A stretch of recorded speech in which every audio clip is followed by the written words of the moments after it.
Bonsoir les gens, bonsoir les gens. Alors, je vais vous parler du son et de l'esprit, vidéo 26, je crois. Alors, je vais commencer du début. C'est ainsi débute l'évangile de Jean. Au commencement était le Verbe, et le Verbe était Dieu.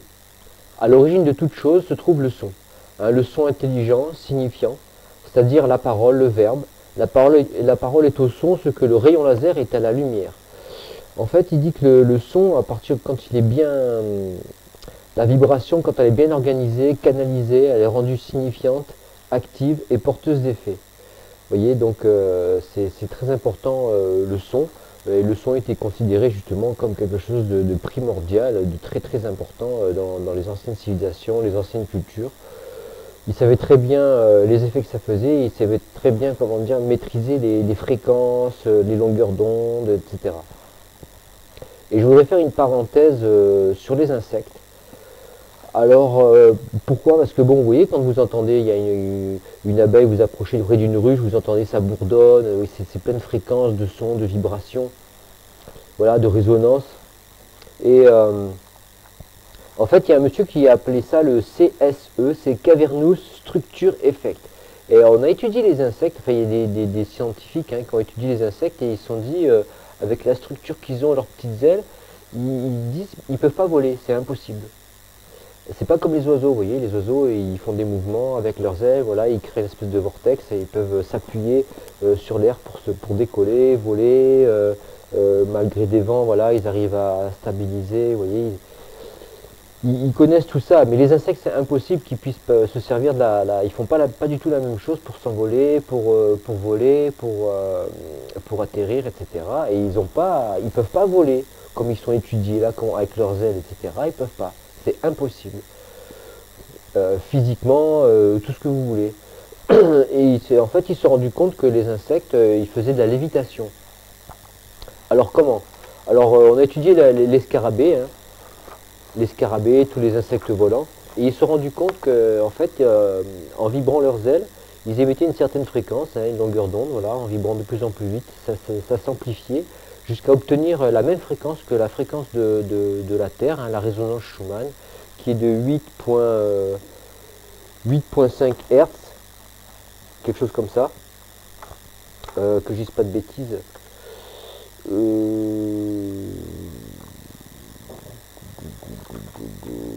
Voilà, 8,5 Hz, excusez-moi. Donc il défie la pesanteur, hein. Donc la nature elle obéit à des lois. Les lois elles sont basées au niveau du champ électromagnétique, hein, sur des couleurs, des ondes, des fréquences, des vibrations, de la lumière, la bioluminescence, les infrasons, les ultrasons et les spectres lumineux qu'on ne voit pas parce qu'on a nos capacités qui sont réduites. Voilà, tout un tas de choses. Donc toutes ces lois elles interagissent, hein, voilà, tout le monde interagit avec tout le monde, hein, tout ce qui est vivant, organique, même les pierres, les cailloux, pardon, ça contient des informations. Et le savoir naturel, en fait, c'est inné, hein, chez n'importe qui. Votre cœur, vous ne pensez pas à ce qui bat, ça se fait tout seul. La nature, elle sait comment elle fait pour pousser, pour se nourrir, se reproduire, pour se cacher, se défendre, pour dormir, se reposer, pour se régénérer, se déplacer. Bref, tout ça c'est inné, c'est comme en nous, hein, on a des choses qui sont innées. Donc la résonance fait partie intégrante de tous ces mécanismes, hein. Alors il y a des milliers, des millions de façons, hein, que la nature a pour justement pour survivre, pour continuer d'exister, se reproduire, etc. Il y a des milliers de façons de faire. Et donc voilà, ce qui se passe avec les insectes, hein, même au niveau des bourdons, des abeilles, peu importe, hein, les scarabées. Vous voyez, le scarabée en plus, lui, il a au niveau de sa carapace, il émet des ondes, des vibrations, ça fait une espèce de caisse de résonance, d'accord, et ça lui crée un champ magnétique autour de lui, d'accord, qui le met en lévitation et il peut se déplacer comme ça. Voilà, et pareil pour les abeilles, elles créent avec leurs ailes un champ vibratoire, hein, un champ de fréquence, hein, tout autour, ça les soulève en état d'apesanteur, et elles peuvent partir où elles veulent, elles sont pas, je dirais, elles sont pas dérangées par le vent, des vents de travers ou quoi. Jusqu'à un certain, je pense, jusqu'à un certain, une certaine puissance, hein. Je pense qu'après le vent il doit avoir un effet. Je pense pas qu'il y ait beaucoup d'insectes pendant qu'il y a des grosses tempêtes dehors, des grosses tempêtes de vent. Donc voilà, il y a une bulle magnétique qui se forme et ça les isole. Voilà. Donc vous pouvez voir les documentaires sur YouTube de monsieur Victor Grebennikov sur l'antigravitation. Oui, il a inventé une machine aussi qui se soulève, il se déplace. C'est un vieux documentaire, hein, on ne vous le montre pas ça. Il se déplace dans les airs comme ça, c'est pendant je ne sais plus quelle année. Ensuite une espèce de trottinette voilà, qui décolle de ça du sol et il se déplace avec. Vous voyez, tout ça c'est... Mais les anciens, ils connaissaient tout ça. C'est clair. Donc je vais continuer. Je dis, la physique moderne nous enseigne cette évidence. Toute transmission d'énergie est aussi une transmission d'information.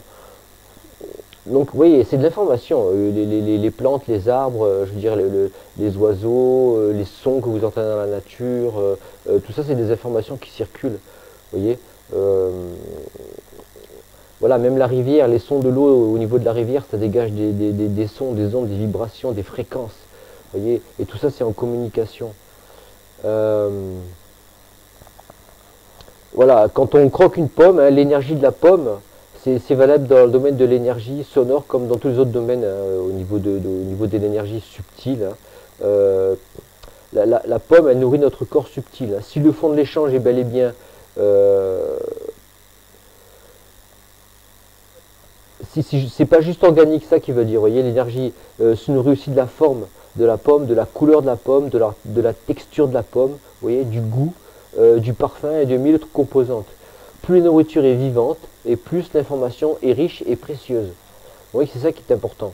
Vous mangez voilà, des fruits frais, tout ça, c'est plein d'informations, c'est riche d'informations, ça vient de la terre.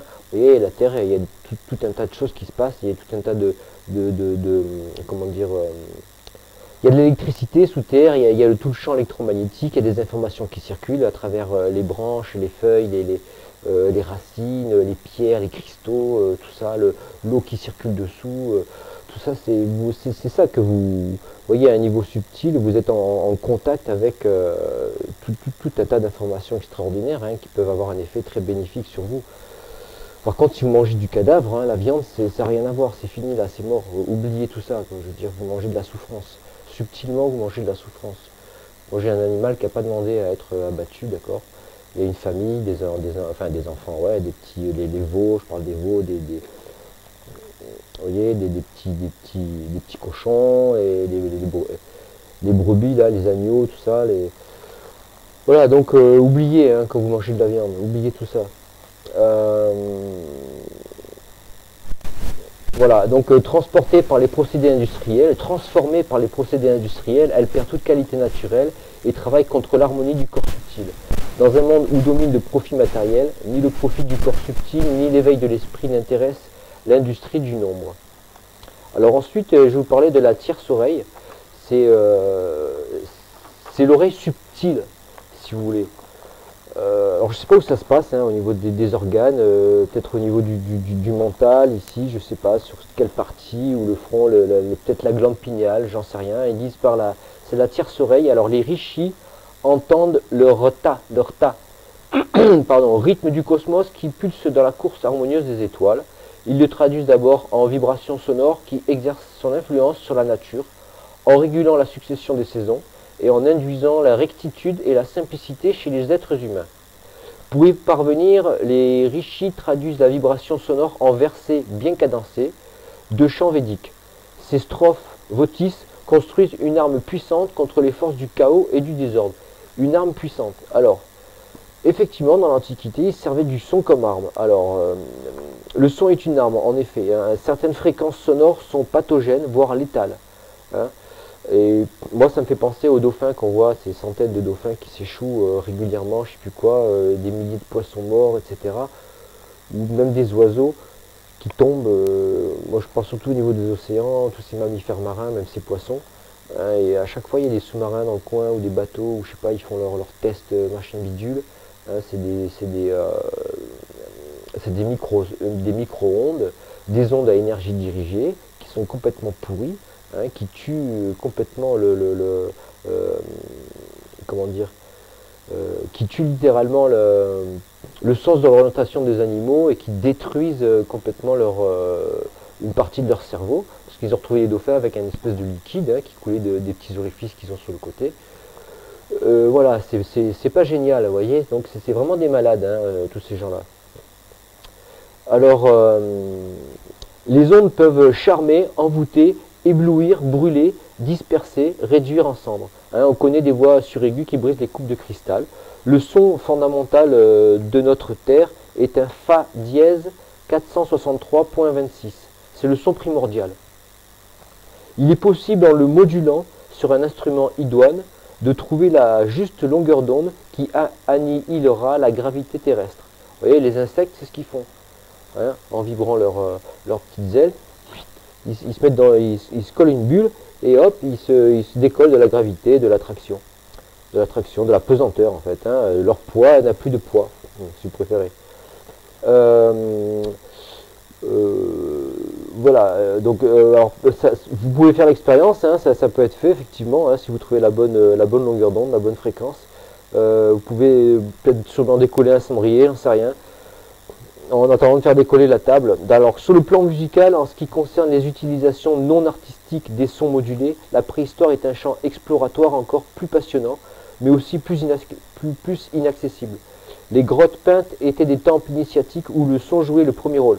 Voici la double base de la sonologie atlante. Alors eux, ils disent que tout vient des Atlantes, mais tout vient des Atlantes. Moi je vois qu'il y a des civilisations, elles sont arrivées en même temps. Je veux dire, après il y a eu le déluge, il n'y a pas eu de plus que d'autres. Je vois que de partout, même en Inde, dans les textes et les temples et tout qu'on voit, les textes, les anciens textes, il y avait des gens, ils savaient déjà, ils utilisaient l'électricité, l'énergie, les sons, tout ça, la métallurgie, la médecine, je ne sais pas si ça se faisait là-bas, mais bon, il y a aussi la fameuse la trépanation, aussi faire des trous sur le côté droit, plus droit du cerveau, pour je sais pas, titiller l'hémisphère droit, ou je sais pas quoi, qu'est-ce qu'ils faisaient avec, mais et apparemment ça marchait, Ils avaient des visions, ils étaient en connexion, ils avaient je sais pas ce qui se passait.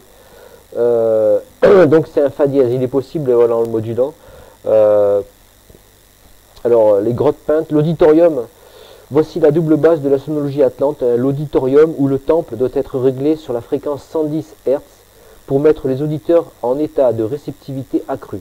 Les instruments et les voix doivent s'accorder en La, le La 432 Hz et non le La 440 Hz, parce qu'ils ont modifié la fréquence. Ils l'ont mis en 440 et c'est plus la bonne fréquence. Donc il faut se remettre en La 432.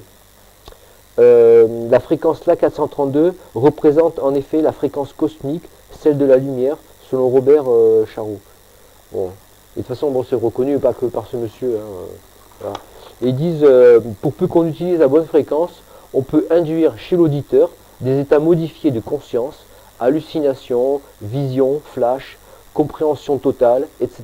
Mais aussi des états émotionnels rares, comme l'empathie, l'ouverture du cœur, la curiosité, la bienveillance, l'enthousiasme, etc.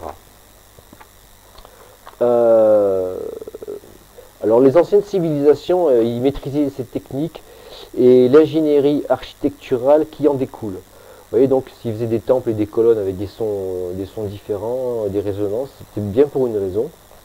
D'où l'efficacité de leurs temples et de leurs voûtes encore bien actives. Je veux parler des abris sous roche ou des grottes peintes au même titre que les temples cyclopéens, qu'on retrouve un peu partout autour du monde. Les mégalithes, tout ça, les pyramides. Alors, sous leur apparence souvent brute, austère, dépourvue d'ornements, ces temples préantiques sont leur super efficaces. Ils évoquent des machines, tout comme les cathédrales médiévales. Qu'ils soient bâtis ou creusés dans la roche, les temples mégalithiques sont des remarquables machines à rêver. Nous avons vu les cathédrales gothiques en sont aussi. Exactement de la même nature, en utilisant les mêmes énergies. Une mention spéciale à la crypte romane qui mérite assez les titres que la tradition lui donne: Caverne sainte, grotte bénie, matrice mystique, Saint des Saints, Kundalini Express, tempête des chakras, temple ultime de Shiva, lieu d'éveil et des fusions, Athanor de transfiguration. La crypte apporte les bénéfices naturels d'une caverne, notamment l'effet de voûte ou envoûtement. Vous voyez, envoûtement, ça vient de là, combiné à la géobiologie d'un point puissant. repéré par un sorcier, voyant ou quelques autres symptômes. Vous voyez, donc ils pouvaient repérer à l'époque avec je sais pas, le troisième œil, justement, ils avaient la capacité justement à détecter les lignes d'énergie qui passaient ou les lignes d'eau sous terre, d'accord, ou ils appellent ça des lignes telluriques, même en relation avec le champ magnétique de la Terre. Vous voyez, c'est des lignes puissantes d'énergie. Voyez, et elle apporte aussi, donc ils repéraient ça et puis ils construisaient dessus, ou ils faisaient ou des dolmens, ou des méga temples, je sais pas quoi. Elle apporte aussi les fusions vigoureuses de la vouivre. Alors c'est un mythe, c'est le serpent ailé de la tradition, mais je sais pas si c'est pas la Kundalini, l'éveil de la Kundalini, du serpent qui, voyez, qui éveille nos chakras. La Kundalini, c'est le chakra du bas là. Donc voilà, je sais pas, il y a des choses où il faut voir. Voilà, quand j'écris ces lignes, les deux cryptes romanes que je préfère pour la douce violence de leurs effets sont la crypte de Saint-Benoît-sur-Loire et celle de Vézelay. Voilà, pour finir, je vais aussi débute, voilà, bah non, c'est terminé. Je voulais venir sur l'acoustique et la sonologie, mais je reviendrai sur le prochain volet. Je ferai un 26 bis. Voilà, ce sera pas très long. Allez, salut!